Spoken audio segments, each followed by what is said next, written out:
मैं डॉक्टर संगीता शर्मा और एक नए पाठ के साथ जो है हमारी पाठ्य पुस्तक वसंत पाठ 4 चांद से थोड़ी सी गप्पें, जिसके कवि हैं श्री शमशेर बहादुर सिंह जी। तो शुरू करते हैं। तो बच्चों, जैसा कि हमारे शीर्षक से पता चल रहा है कि चांद से थोड़ी सी गप्पें, तो बच्चों जानते हैं आप गप्पें किसे कहते हैं? गप्पे यानी किसी भी बात को झूठ झूठ करके बोलना, है ना। यानी किसी भी बात को बढ़ा चढ़ा करके बहुत बड़ी बड़ी बातें उसके बारे में करना, तो वो होती हैं गप्पे। और आपने भी कभी न कभी अपने मित्रों से गप्पे मारी होंगी, मारी है ना। हाँ, तो वही यहाँ पर 10-11 साल की लड़की चांद से गप्पे कर रही है। तो मैं शुरू करती हूँ। पहला पद है, गोल है खूब मगर आप तिरछे नजर आते हैं जरा, आप पहने हुए हैं कुल आकाश तारों जड़ा, सिर्फ मुंह खोले हुए हैं अपना गोरा चिट्टा गोल मटोल, अपनी पोशाक को फैलाए हुए हैं चारों सिमत। अब देखो बच्चों, पहले कठिन शब्दों का अर्थ देखते हैं। कुल का यानी पूरा, पोशाक यानी वस्त्र, चारों सिमत का अर्थ होता है बच्चों यानी चारों तरफ, चारों दिशाओं में। तो यानी 10-11 साल की जो लड़की है वो चांद से कह रही है कि आप एकदम गोल हैं, यानी एकदम माने बिल्कुल गोल हैं आप, लेकिन आप तिरछे नजर आते हैं। यानी तिरछा यानी आप साइड से कैसे तिरछे नजर आते हैं। तिरछे होते हैं ना बेटा, एक तो सामने से देखते हैं और एक साइड से देखना, है ना, तो वो तिरछा है ना। तो वो आप तिरछे नजर आते हैं, यह तारों जड़ा पूरा आकाश आपकी पोशाक है और आप इसे पहने हुए हैं। इस पोशाक को आपने चारों ओर से इस तरह फैला रखा है कि इसके बीच में बस आपका गोरा चिट्टा गोल मटोल चेहरा ही दिखाई देता है।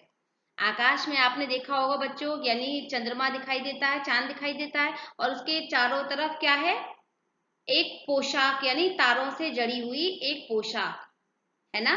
तो वो यहाँ पर बेटा मानवीकरण अलंकार का प्रयोग किया गया है, यानी यहाँ पर चांद को एक मानव का रूप दे दिया गया है ना।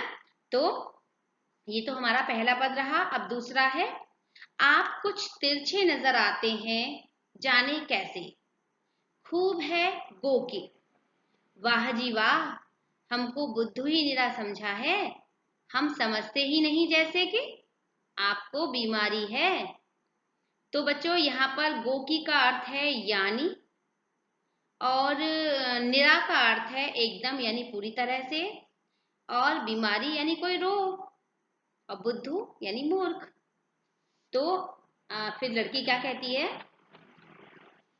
कि लड़की कहती है कि आप अजीब हैं, पता नहीं कैसे तिरछे नजर आते हैं, पर आप मुझे मूर्ख मत समझिए, जानती हूं मैं कि आपको कोई बीमारी है ना। यानी कौन सी बीमारी?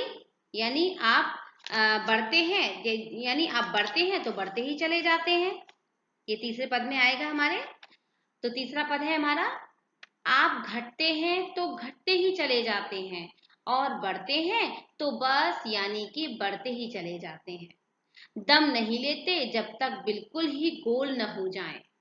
बिल्कुल गोल, यह मरज आपका अच्छा ही नहीं होने में आता है। तो बेटा दम यानी सांस, मरज माने कोई बीमारी, है ना। तो यहाँ पर लड़की कहती है कि जब आप घटना शुरू करते हैं तो घटते ही चले जाते हैं, है ना। यानी आपने देखा होगा चांद 15 दिन घटता है और 15 दिन बढ़ने की प्रक्रिया में रहता है, और यानी जब तक वो गोल ना हो जाए जब तक वो बढ़ता ही जाता है। तो यानी तो वही बात लड़की कह रही है कि यानी आप जब घटते हैं तो घटते ही चले जाते हैं, और बढ़ते हैं तो यानी बढ़ते ही चले जाते हैं, और जब तक बढ़ते रहते हैं जब तक आप एकदम गोल मटोल न हो जाए। और फिर यानी जब तक आप लेते रुकते नहीं है, इसका मतलब है ना, बिल्कुल गोल नहीं हो जाते। और फिर लड़की लास्ट में कहती है, यह मरज आपका अच्छा नहीं होने में आता, और लास्ट में कहती है कि ये जो बीमारी है आपकी घटने और बढ़ने की, ये बीमारी आपकी ठीक ही नहीं होती। तो बच्चों, आपको ये कविता समझ में आई होगी, है ना? समझ में आई होगी तो आप मेरे इस चैनल को सब्सक्राइब कीजिएगा, लाइक कीजिएगा और ज्यादा से ज्यादा शेयर कीजिएगा। धन्यवाद।